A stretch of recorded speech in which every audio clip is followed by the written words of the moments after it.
Welcome to the Energy for Life podcast, helping busy women reclaim their energy, innate power, and self-worth. Here is your host, Corona Brady. Hello there. It's been a while. I've been very busy running my Daring to Be Courageous event here in Australia. So welcome back and welcome to episode 53 of the Energy for Life podcast show. And I am your host, Corona Brady. And today I'm bringing to you a recent interview I did as part of the Women's Intervention Project, where I am chatting about energy, burnout, Kundalini Yoga, and life transitions. So lots of juicy topics there. If you're someone who has just normalized your fatigue and exhaustion, then you need to listen to this very important episode today. Welcome everyone to the Woman Reinvention Project, where you'll learn from the experts on how to fire up your energy, reconnect with yourself again, and enjoy more freedom even with a busy schedule. My name is Vesna Herstow. I'm your host, and today I'm super excited to be speaking with Corona Brady. Corona is a life coach, mind detox therapist, and senior Kundalini Yoga teacher. And she's the founder of the Energy for Life Academy, where she takes women in business and corporate professionals from burnout and overwhelm to energetic, joyful lives in 8 weeks or less. You can find out more about her work and her programs at coronabrady.com. And today we're going to talk about energy, burnout, and life transitions. Thank you so much for being here today, Corona. Oh, thank you for such a lovely warm welcome there. You're welcome. Okay, so before we kind of get into it, can we talk a little bit about how did you get into this work? How did you get into talking about energy, fatigue, burnout, Kundalini, and all of that stuff? What brought you to Yeah, and so I've been working with women now, gosh, it's nearly close to a decade. I'm very privileged to be supporting womankind. And how I got to do this work was actually through my own burnout story. I actually have a background in corporate, so I kind of was climbing the corporate ladder for about 12 years and moved here to Australia about 14 years ago. And yeah, I was working in a big bank at that time. And for the first couple of years while I was here in Australia, I was just miserable. I was just working really long hours and just really anxious. I was depressed. I was drinking lots and going out a lot and just very disconnected. And I just reached a point where I completely burnt myself to the ground. I ended up with complete and utter exhaustion and burnout and adrenal fatigue, and you could add other things to the mix. I had hormonal issues, I had liver problems, I was diagnosed with insulin resistance, which is just on the verge of diabetes. And yeah, I was just a complete and utter shell of myself. And really didn't know who I was. I had done no work on myself. The work I was doing on myself was in the pub, drinking every weekend. Yeah. Look, I think honestly, just hearing that story, like I hear that a lot. So I think so many women are going to relate to that, and so many women will be in that place right now. So what is burnout? Like I know you've described some of the symptoms. So if women are listening, they're thinking, okay, maybe I feel really tired. Am I burnt out? Like what does that look like? Yeah, so burnout really looks like when you are just feeling tired all the time. And that can be on a mental level. So you might be feeling mentally fatigued, physically fatigued, emotionally, and your alarm goes off in the morning and it's just like, oh, do I really have to get up? Or you're just hitting snooze maybe 10 to 12 times, then finally getting up and maybe the first thing that you go for is your coffee. And you're just feeling unmotivated by life. Nothing excites you anymore and nothing is really motivating you anymore. And there's a part of you that's really kind of caught in that kind of mindset of what's the point? Is this all there is? And maybe you're even starting to notice yourself withdrawing from life, and your relationships are maybe starting to break down, as in terms of the communication, the intimacy, and maybe you're even starting to notice in your work, the performance of your work has dropped, whether that be in your career or in your own business. And you've just lost all kind of passion for life. And then maybe noticing things happening to your health. So a lot of the time I see women with like digestive issues, anxiety, and then other kind of health complaints that's happening underneath all of that. I guess, burnout just doesn't happen all of a sudden. It's actually slowly happening. But what's happening is we're so disconnected from ourselves and our bodies that we're not listening to those red flags. Yeah, I think a lot of women are going tick, tick, tick, tick, tick, to that. It's so common. It is so, so common. Yeah. So what do you recommend for women? Like, how do they, because I kind of feel like, and you would notice this too, like, it's a thing that kind of, we lose energy. Like, it happens over time. We don't realize how tired we are. Yeah. Point after a couple of years, and we think that it's normal. There's so many women. Yeah, there's so many women that think it's normal, because I speak to women like that every day, and they're like, well, it's just, it's part of life. But actually, it's not. You don't have to settle to that, because actually it doesn't need to be part of life. And that's not living. That's just in complete survival mode. That's just existing when you've no energy. Yeah. And I think, they probably have conversations with other women, and they're like, yeah, I'm tired too. I'm tired. Yeah, exactly. Yeah. Everyone's tired. Yeah, everyone's tired. Yeah. So it's normalized today. Yes. Very common, but it's not okay. So what can women start to do to kind of, if they're recognizing those symptoms, how can they start to kind of shift their energy and shift out of that kind of survival mode and out of burnout and for more energetic, joyful life? Yeah, I think like something that I recommend firstly is just start to track your energy, like on a daily basis. Like, you could maybe set a little timer on your phone to go off maybe in the morning, mid-morning, lunchtime, and then afternoon. And, maybe 5 times a day you're checking in, and you're just pausing, you're taking a couple of breaths, and you're actually rating your energy. You're rating your own life energy on a scale of, say, 0 to 10, with 0 being that you have absolutely none. You're still in bed. Yeah, you're still in bed dead. And then 10 being that you've got a lot of energy. And you're just going to do that for a little while to start to notice what's actually going on within you.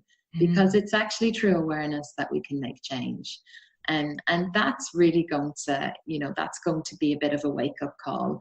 And what you want to be doing is you want it to sit around 7 to 8. Really, if you want to live a full life, this is where you want to be living from every day.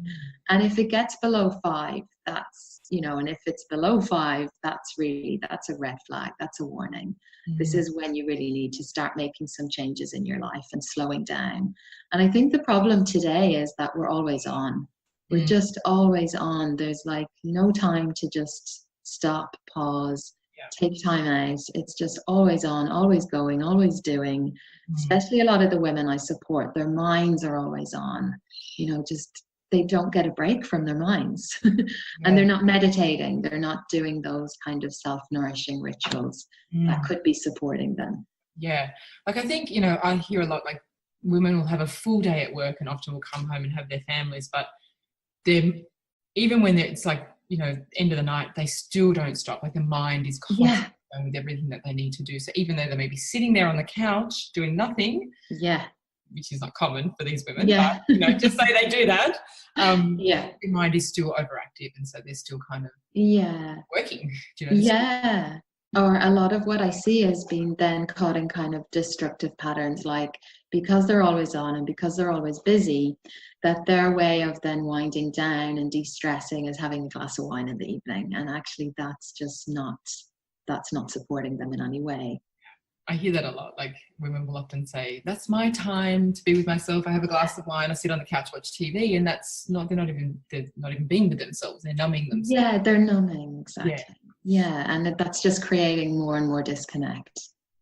So once they have awareness of where they are along that kind of energy spectrum, like from 0 to 10, what can they start to do And can you talk a little bit about Kundalini Yoga and Kundalini? Yes, I'd love to. Yeah, because I really weave this into my work actually with women, and it's such a transformative practice, and it's a very energetic practice. So it's really about moving the energy in the body. So anything that's kind of stagnant or stuck in different parts of the body, when you do the breath work, when you do the kriyas, it's really about shifting that stagnant energy. And it's a very transformative practice.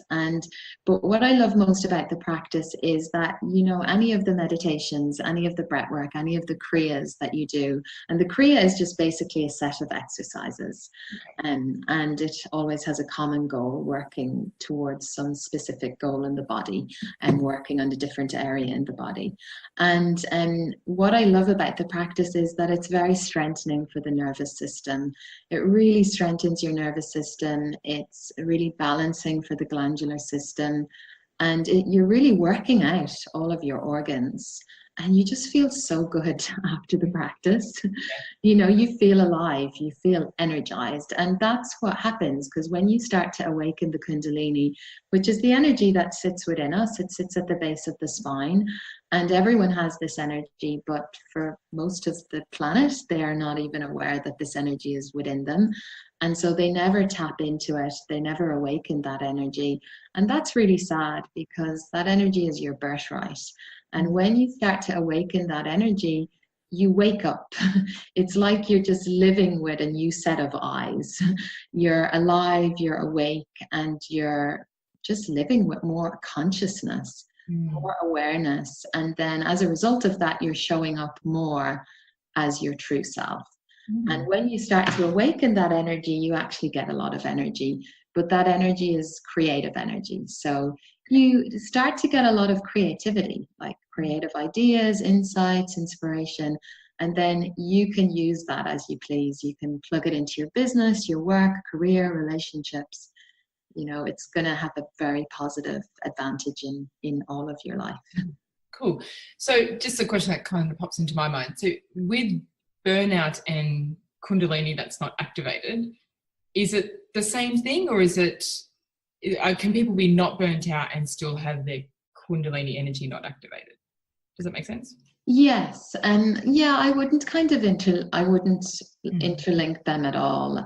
So I guess somebody that would be completely burnt out, I couldn't see that person having their energy very much activated if they're just completely burnt out and tired. That somebody that's really awake, alert, present, and is not burnt out and living with a lot of energy, that to me would be somebody that has the energy within them awakened or is awakening it. And so an inactive Kundalini, like separate from burnout, what does that look like for people? Inactive, you might just be kind of just existing through life. You're just on automatic pilot. You're just not present. You're not living each day with presence. You're caught by your mind. You know, your mind is actually ruling your life. You're living in fear, and maybe your creativity is dead and has been dead for some time, and you're just feeling like you're just trudging through life, existing in survival mode, and just kind of feeling like you're on automatic pilot. Yeah, I think that's, again, really, really common to know. Yeah. People moving through life like that. Yeah. So how do they begin? They wake up, to begin to wake up the Kundalini is through the exercises? Is that? Yeah. So, and it's, you know, not doing this alone. So it's really important that you seek out, you know, support of someone. So you either start, you know, if this intrigues you at all, that you start attending some Kundalini classes, or you seek out the support of a teacher and you work with a teacher, you work with a guide, and because that's always going to be the safest way than trying to explore it and do it yourself, which often is where we get stuck, right? Because we as women think, well, I should be able to do this by myself. And so that's why I see this a lot in my work, that women stay stuck for a long time, sometimes even decades, because they kind of feel like, well, I should be superwoman. I should know how to do this. I shouldn't be able to ask for support. It's so fascinating because I see that a lot, and I think women will rather buy a book or something to look up what to do rather than actually go out and just get the support that they need. Yeah. What do you think that is? Because I see that all the time too. What's your experience with that? I think, sometimes it's maybe like how we were brought up, perhaps. Like, what did we see within our own mother? And, did she take care of herself? Because that's how we learn. And then we carry that with us into our adult life. Yeah. And sometimes we think that the book, well, we've just gathered that information, but actually that's just information. And a lot of the time we'll read a book, but then do we follow through on that? Maybe for the first week, and then we fall into old patterns. Yeah, because you have your own kind of like triggers and roadblocks that are there. That exactly. The things that derail you every time, which you need support to get through. Yeah, and a lot of the time there are those really deep subconscious blocks and beliefs. And so you talked about meditation before. So meditation for energy and burnout, like obviously it works on the mind, but is there a particular kind of meditation or a particular intention for the meditation? Well, the way that I work, just in terms of like when I support and work with women that are really burnt out or exhausted or fatigued, which is all of the women that I support and work with, one of the very first things that I do is I get them to create rituals. And because most of the women I support, they don't have self-care. They don't even know what self-care is. Or self-care to them is like going and having a pedicure. Or, something like that. Just quietly, I find that a chore. But anyway. Yeah, or a facial. They're not actually learning how to do things for themselves in their own home. So part of my work is really teaching them how to start each morning on a positive note with a sacred morning ritual. And inside that morning ritual, there's going to be key elements, and some will be breath work. And this is where I really bring in the Kundalini. And there will be some meditation, but it varies.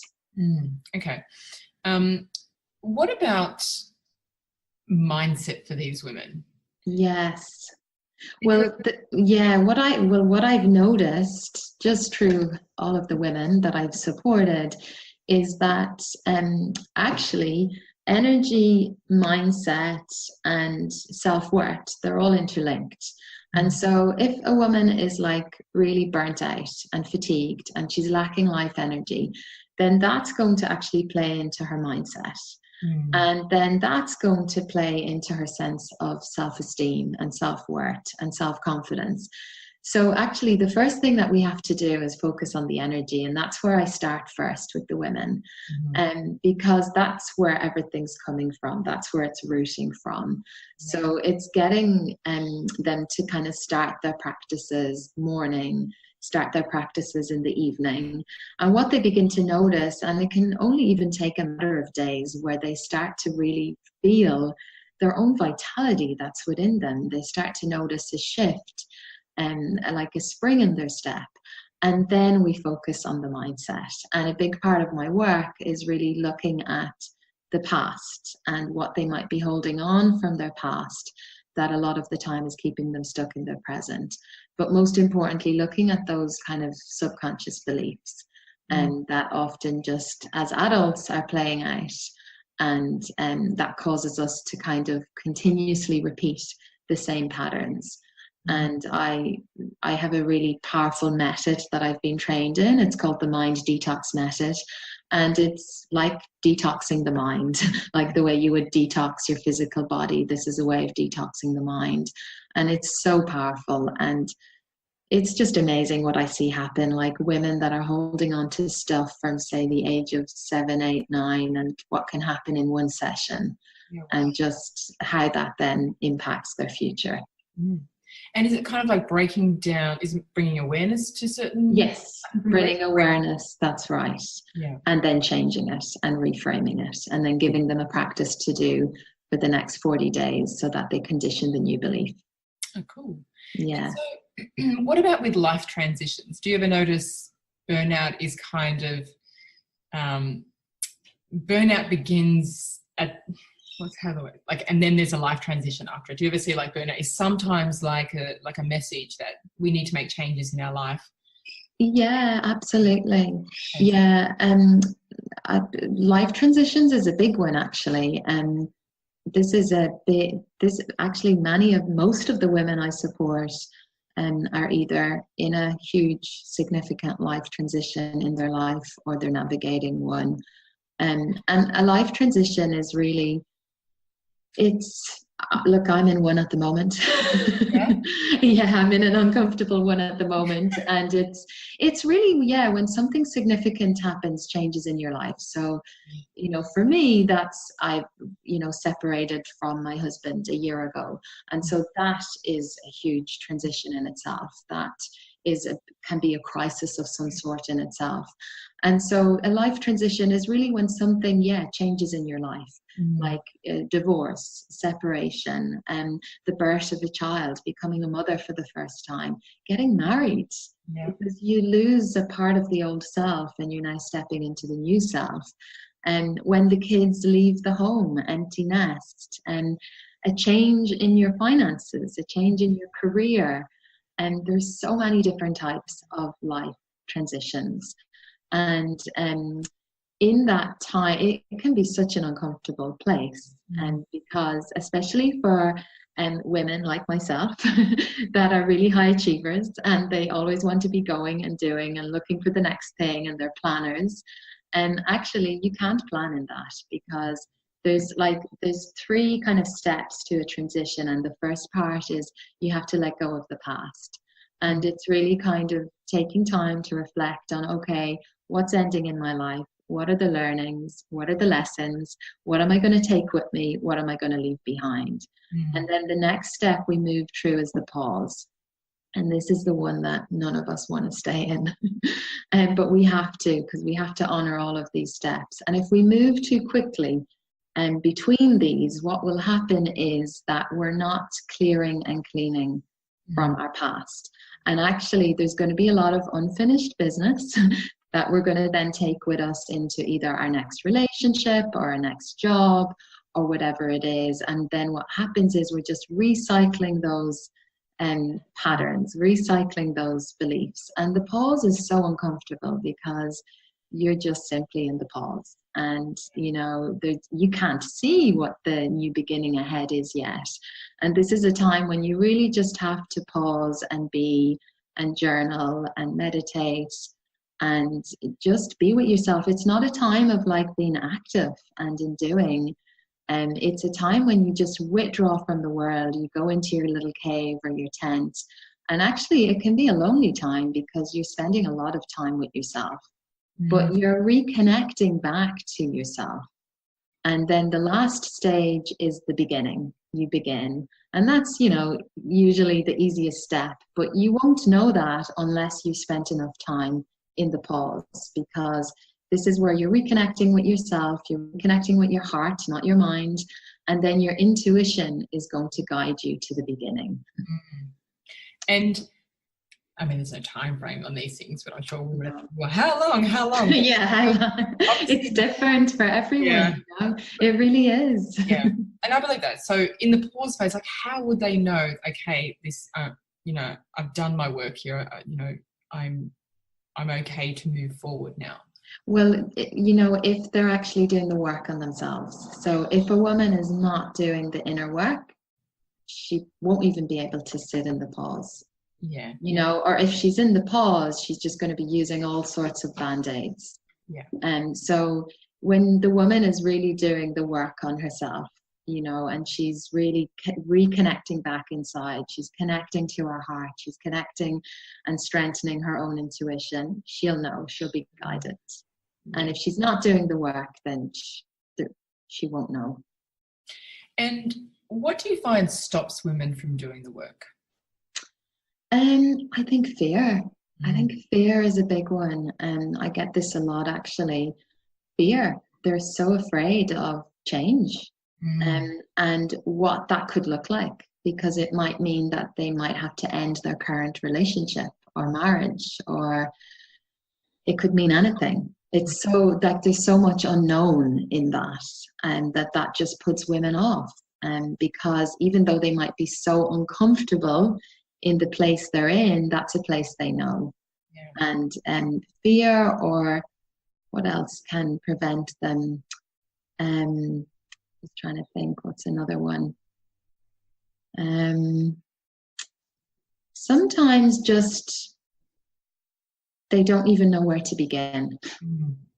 It's like so overwhelming. It's like, oh my God, I have so much that I have to do. Where do I even begin?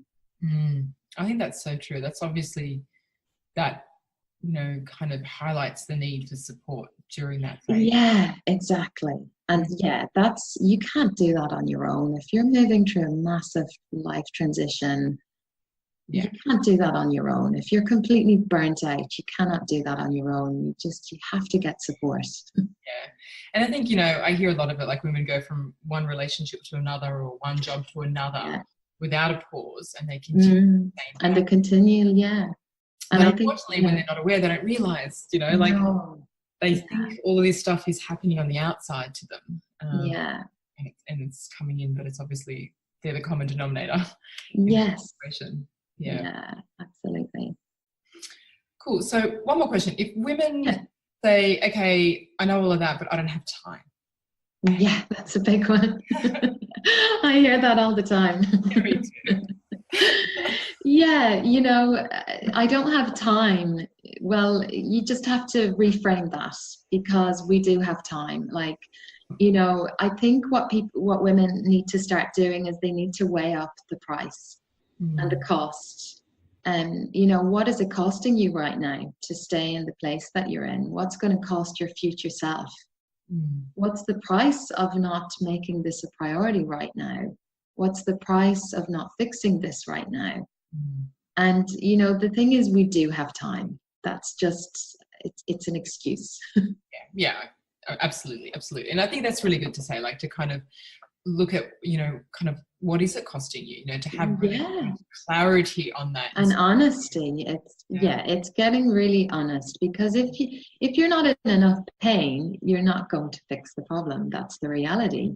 So there has to be some pain there in order for it to drive any woman to create change. Yeah. And I think that's kind of,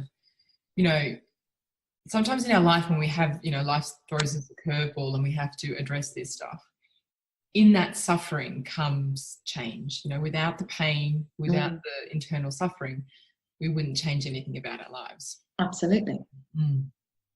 Cool. That was awesome. So where can women find out more about your work, your programs, your retreats and things that you do?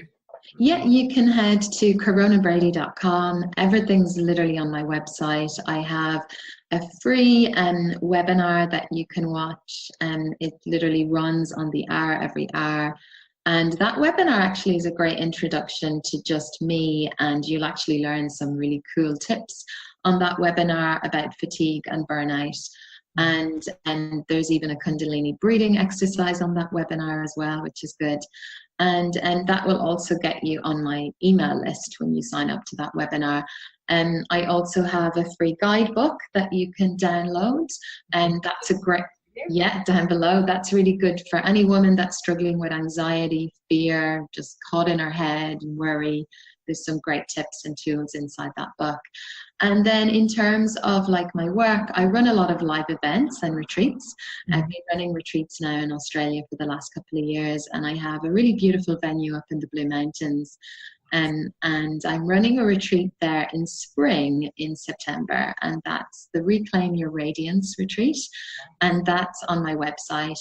And I'm also running a event. It's called Daring to be Courageous. It's a 2-day event, and I ran that in Sydney. And after it being so successful in Sydney, I'm now taking it on the road, and I'm running it in Brisbane next month on the 18th and 19th, and then in Melbourne in June on the 15th and 16th.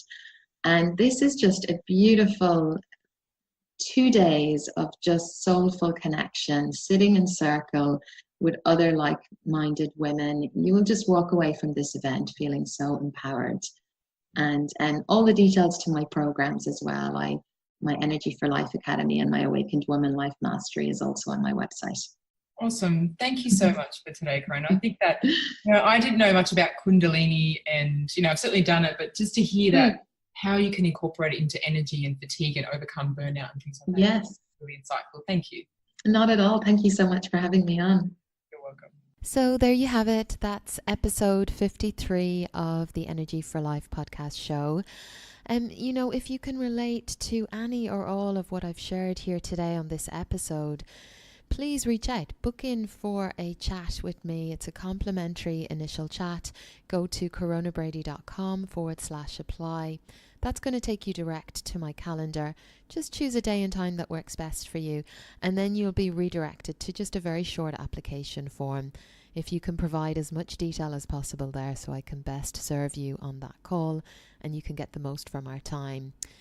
I look forward to chatting with you and just really seeing how best I can support you right now in your life. And one last thing, if you're enjoying the Energy for Life podcast show, I would be ever so grateful if you could do something for me, if you could help me out today. Can you head on over to iTunes and give us a 5-star review? This is actually how I get the show to more and more women that badly need it. And also, if you really feel called to leave a review, and we welcome reviews there as well, that would be incredible, because again, that's how we get the show to just more and more women that badly need it. And if you know somebody in your life right now that's really tired and burnt out and is feeling disconnected and is sitting in that space of transition, please do me a favor and just send this her way today, because this really will support her right now in her life. Thank you.